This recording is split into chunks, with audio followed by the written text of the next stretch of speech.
Selamat Tahun Baru Islam 1 Muharram 1448 Hijriah. Satu hari yang kita kenang kebangkitan Islam dari hijrah Mekah menuju Madinah. Itulah penanda Muharram kita. Oleh karena itu PKS berikhtiar, kita mencari gagasan apa untuk membangkitkan umat. Apa yang bisa kita kontribusikan untuk pemerintah pusat, untuk DPR RI. Kita membahas dengan tim ekonomi kita dan kita mendapatkan isu ekonomi syariah, isu wakaf produktif yang kita godok. Mudah-mudahan ini bisa kita sampaikan kepada DPR maupun pemerintah pusat menjadi gagasan yang bisa menghidupkan ekonomi kerakyatan, ya, sebagian besarnya kaum muslimin di garis menengah ekonomi ke bawah. Mudah-mudahan bisa kita manfaatkan dengan baik gagasan ini. Nanti Dr. Handi sebagai Ketua Bidang Ekonomi kita yang akan menjelaskan. Silakan Dr. Handi. Kami mengusulkan ada 5 agenda yang bisa dijalankan oleh pemerintah untuk mendukung ekonomi dan keuangan syariah kita menjadi ekonomi keuangan syariah yang bisa nantinya memberikan kontribusi bagi PDB kita dan juga menjadi pusat keuangan halal atau pusat keuangan syariah terbesar di dunia.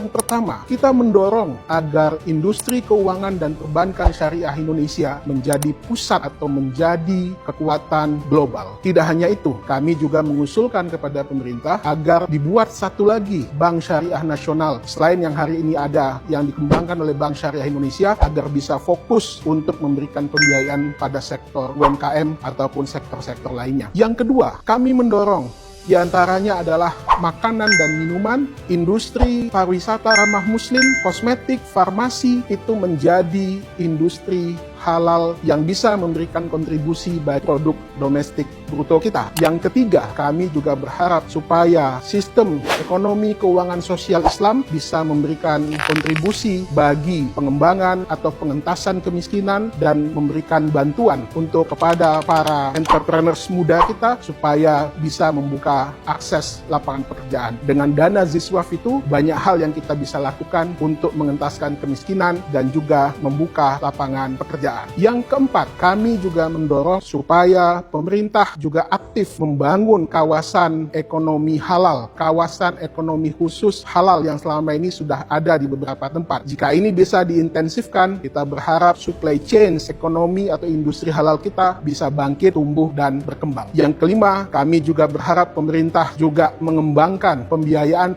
syariah yang sudah selama ini ada, yang berbasis kepada sukuk bisa dipertahankan dan juga bisa lebih dikembangkan dengan membangun atau melakukan inovasi terhadap pengembangan produk-produknya sehingga sukuk bisa memberikan kontribusi yang baik bagi pembiayaan pembangunan kita. Dengan demikian, tentu saja kita berharap menjadikan ekonomi dan keuangan syariah tidak hanya sebagai sebuah alternatif, tetapi menjadi pusat-pusat pertumbuhan ekonomi baru bagi perekonomian nasional. Kami yakin jika usulan kami ini bisa ditindaklanjuti oleh Bapak Presiden Prabowo, insya Allah ini akan bisa memberikan alternatif yang baik bagi pembangunan ekonomi kita ke depan.